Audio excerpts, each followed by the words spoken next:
देखिए, कमाल की बात यह है कि अमित शाह जी ने कहा कि मैं आपको लिख करके दे देता हूं, तो अमित शाह जी से पूछिए, जो 1 घंटे का आप समय मांग रहे थे। आप देखिए, सदन के अंदर सबके पास एक बोर्ड होता है, एक लैपटॉप लगा होता है, डिजिटल इंडिया हो चुका है, उसमें तुरंत आप भेज सकते थे सबको। अरे बिल ऐसे नहीं तुरंत चला जाता है, बिल की कॉपियां बढ़ती हैं, निकाल के बाद संसदीय परंपरा में बिल की कॉपियां बढ़ती हैं तनु जी। और चलिए आपकी बात मान भी लिया जाए कि सबसे आगे डिजिटल बोर्ड है और सबके आईपैड में भेज दीजिए या फिर जो भी डिजिटल स्क्रीन है उसमें भेज दीजिए। एक बार को मैं ये भी मान लूं, तो अगर आपकी नीयत ठीक रहती तो 1 घंटा दे देते समय। ये तो खुला खेल था, लाइव चल रहा था, पूरा देश देख रहा था लोकसभा की कार्रवाई को।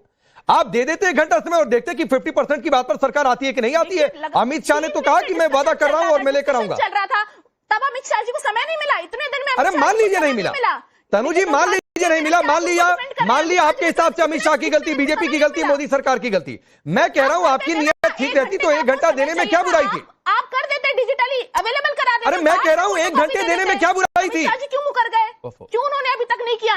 ठीक है, मैं मान लिया। मैं कह रहा हूं 1 घंटा देने में क्या बुराई थी? बताइए ना, ऐड क्यों नहीं करा उन्होंने? मैडम तो अब चलिए ठीक है, मैं मान लिया, वो शाजिया इल्मी जवाब देंगी, जुड़ जाएंगी। तो मैं ये पूछ रहा हूं, अगर 1 घंटा दे देती तो क्या बुराई थी? देखिए, अमित शाह जी को पहले तो बिल बनाने के लिए इनको जो बिल 2023 में पास हो गया उसको आप 2029 में लागू करेंगे, उसके बाद भी आपके पास इतने समय से समय नहीं है। अरे मैं फिर क्या आप बिल में ऐड कर दे चीजें, उसके लिए भी आपको 1 घंटा सदन का चाहिए, तो आपको बार-बार समय चाहिए। बीजेपी के हिसाब से समय देंगे क्या? बीजेपी जब बिल ला रही है मैडम, तो सरकार है तो सरकार के हिसाब से बिल के लिए समय देना होता है। ये तो आपको खुश होना चाहिए और केसी वेणुगोपाल जी को भी खुश होना चाहिए कि हमारे कहने पर सरकार लेकर आई। 50% की बात आप क्रेडिट ले सकते थे इस बात का। आप जाकर तमिलनाडु में ढोल पीटते कि देखो हम 50% दिलवा कर आ रहे हैं। देखिए, मोदी जी तो बिल पास कराने आए नहीं थे, मोदी जी को क्रेडिट लेना ही नहीं था, क्योंकि मोदी जी ने सदन में खड़े होकर क्या कहा कि अगर इस बिल का विरोध कांग्रेस करेगी या विपक्ष करेगा, फिर भी जो है मेरे को क्रेडिट मिलेगा। तो मोदी जी तो क्रेडिट लेने आए थे दोनों तरफ से। अरे मैडम, तो अच्छा, इसका मतलब इसीलिए आप लोग 50% वाले पर नहीं माने। हम तो कह रहे थे 50% आरक्षण दे दीजिए, क्यों पहले से आपने ऐड नहीं किया? क्यों? अरे अभी 50% सीट की बात आप आरक्षण पर चली गई। मैंने बोला तो तनु जी की एक-एक करके आगे बढ़ते हैं मैडम, एक-एक करके आगे बढ़ते हैं। 50% सीट की सुनी, 33% आरक्षण और 50% राज्यों में लोकसभा सीटों की बातचीत थी। आप लोगों की ओर से ये ऑब्जेक्शन था और ठीक भी था, मैं उससे गलत भी नहीं मानता हूं कि भाई 50% बिल की कॉपी में नहीं लिखा हुआ था, तो सरकार बोल रही थी कि हम लिख कर लाने के लिए तैयार हैं, तो मान जाते, बात खत्म हो जाती, लड़ाई वही खत्म हो जाती।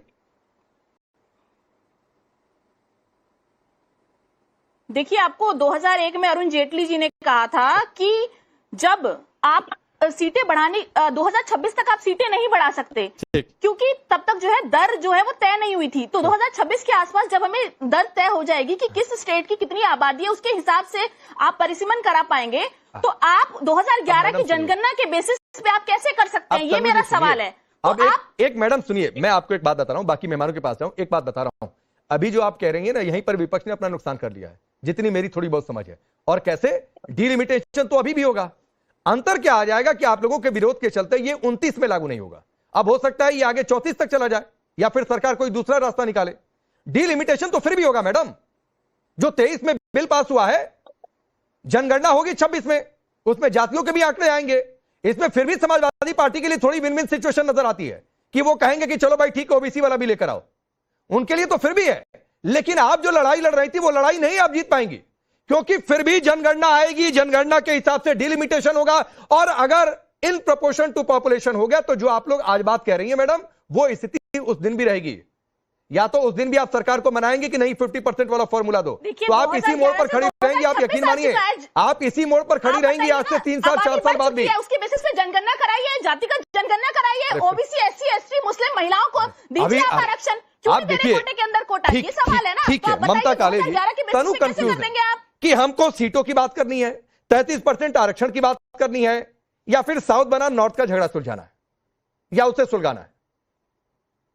राकेश जी बहुत बहुत धन्यवाद। बड़ी खुशी हो रही है कि मेरे छोटे भाई राकेश जी तो हमारे लिए भारतवर्ष की आधी आबादी के 33% हक के लिए लड़ रहे हैं, लेकिन जो मेरी बहन बैठी हुई है वो इसका विरोध कर रही है। क्यों? क्योंकि उनकी मजबूरी है। क्यों? क्योंकि वो कांग्रेस पार्टी से आती है।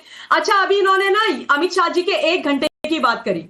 अमित शाह जी का 1 घंटा इन लोगों को इतना चुभ रहा है, और कांग्रेस पार्टी के 70-75 साल वो किसी को याद नहीं आते। तब इनको महिलाएं नहीं दिखी थी, 50% आबादी, तब इन्होंने क्यों नहीं किया ये 33%? मैं कहती हूं चलो वो भी भूल जाइए आप। 2004 से 2014 10 साल madam Sonia Gandhi super prime minister, एक महिला, एक शक्तिशाली महिला, मैं तो उनका बड़ा सम्मान करती हूं। मुझे उनसे बड़ी उम्मीदें थी भाई एक महिला होने के नाते, कि सोनिया जी हम सबका साथ देंगी, 33% लेकर के आएंगी। कहां लेकर के आई? और अभी ये बात कर रही है ओबीसी की, ये कह रही है ओबीसी वाली बात।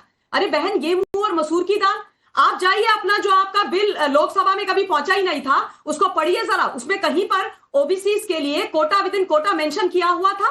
क्या कोटा विद इन कोटा आपने लिखा था? ओबीसी के लिए आपने उस समय कोटा मांगा था? नहीं मांगा था। अगर ये बात समाजवादी पार्टी करे मुझे समझ में आता है, क्योंकि सपा का स्टैंड तब भी वही था, मुझे समझ में आता है। पर कांग्रेस पार्टी से मैं ये बात सुनूं, कांग्रेस पार्टी से देश ये बात सुने, सवाल ही पैदा नहीं होता है। साहब आप किसको मूर्ख बनाने पर लगे हुए हो? आपने महिलाओं का के दुश्मन हो आप लोग, आपने हम लोगों का बुरा किया है, देश की आधी आबादी का आप लोगों ने बुरा किया है। शाजिया भी जुड़ गई हैं।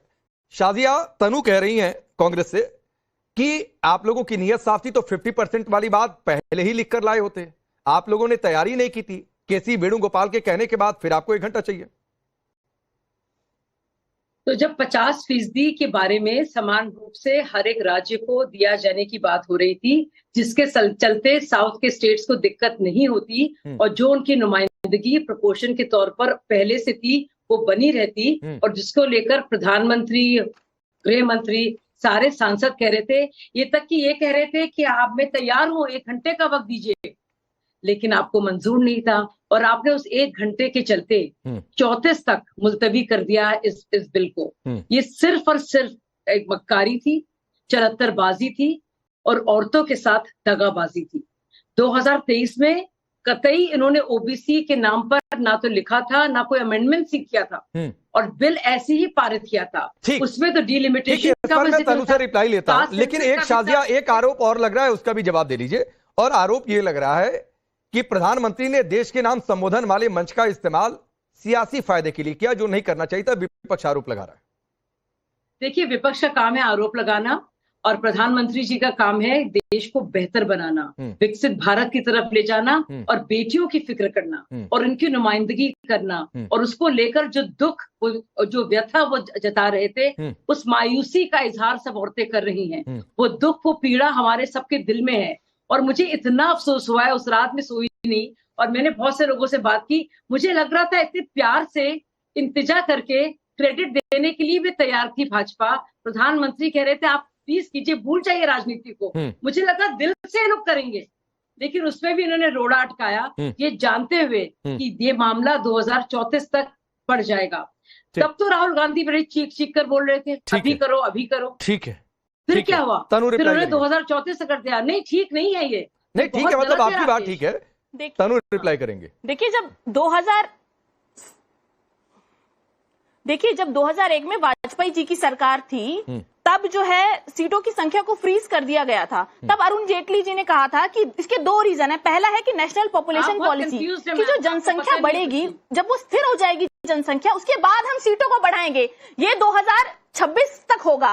तो जब उन्होंने कहा था कि 2026 के बाद ऐसा होगा, तो आपने 2011 की जनगणना के बेसिस पे ये कैसे तय कर लिया कि आप जो है सीटें बढ़ा करके 850 कर देंगे? और अगर आप 850 सीटें बढ़ाने की बात कर रहे हैं, तो आप बताइए, आप मुझे एक बीच में मत बोलिए, पहले सुन लीजिए आप मेरी बात। आप सुन लीजिए, पहले मेरी बात सुन लीजिए, बीच में मत बोलिए। मैं आपके बीच में नहीं बोली, दीजिए ना, बिल्कुल दीजिएगा, जब आपका समय आएगा, जब आपका समय आएगा आप तब करेगा। तो ये अब आरोप लगा रहे हैं कि कांग्रेस की सरकार आई, 25 में से 17 साल तक भारतीय जनता पार्टी की सरकार थी, क्योंकि 2001 में लास्ट बार जो है ये फ्रीज हुआ था। तो आप बताइए कि 17 साल आपकी सरकार थी, आपने क्या किया?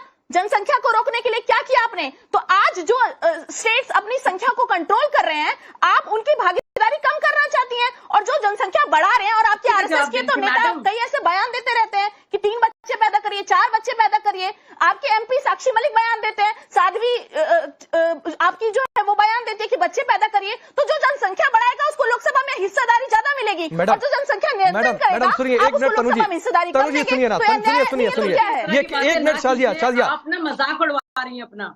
तनु सुनिए, बताऊं, आपके पास कुछ भी जानकारी नहीं है, आप बहुत ही कंफ्यूज हैं दीदी, और आप मजाक उड़वा लिया। अपना। एक सारी बातें मैं आपको तनु सुनिए, बाकी तीन दो मेहमान अभी बाकी, मैं उनके पास जाऊं।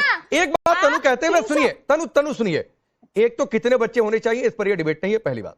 दूसरी बात है, अगर आप इनके पक्ष के कुछ लोगों को यह गिनवा रही हैं कि वो 2 बच्चे 3 बच्चे की बात कर रहे हैं, मैं यहां गिनवाने लगूंगा जो ये कहते हैं कि बच्चों की संख्या पर रोक ही नहीं लगनी चाहिए।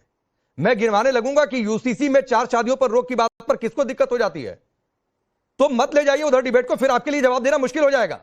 और एक और बात, आपको 5 मिनट समय दे देता हूं, थोड़ी तैयारी कर लीजिए, थोड़ा गूगल कर लीजिए। बाकी जब तक मैं पूजा जी और सोफिया जी के पास जाता हूं कि 2023 का भी जो बिल पास हुआ था मैडम, जिसके हिसाब से 2026 में, कल से यह बात कह रहा हूं कि जिसके हिसाब से 2026 की जनगणना के हिसाब से उसमें भी डिलिमिटेशन होगा।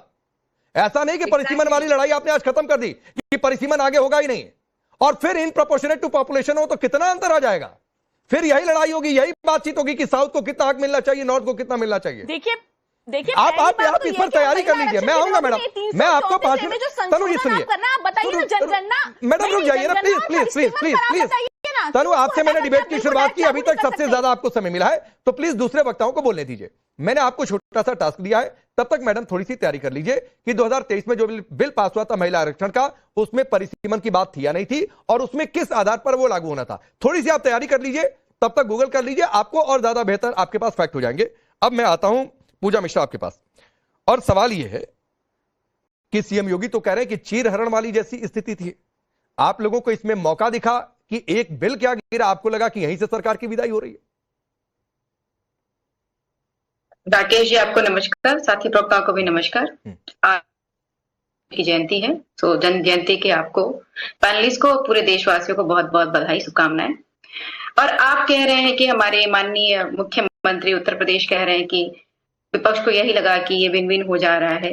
राकेश जी, पहली बात तो ये तय करना पड़ेगा, ये जो बिल आ रखा था, ये बिल वुमेन रिजर्वेशन बिल तो था नहीं, ये तो कॉन्स्टिट्यूशन में अमेंडमेंट बिल था ना। ये बात आपने सही कही, जो ये बात आपने सही कही कि वो जो बिल 2023 में पास हुआ था, उसमें ये क्लोज सरकार ने ऐड किया था कि पहले जो है, ऑब्वियस बात है, जब डिलिमिटेशन को आप ऐड करते हैं, मतलब कि परसीमन को, तो विदाउट सेंसस डिलिमिटेशन हो नहीं सकता।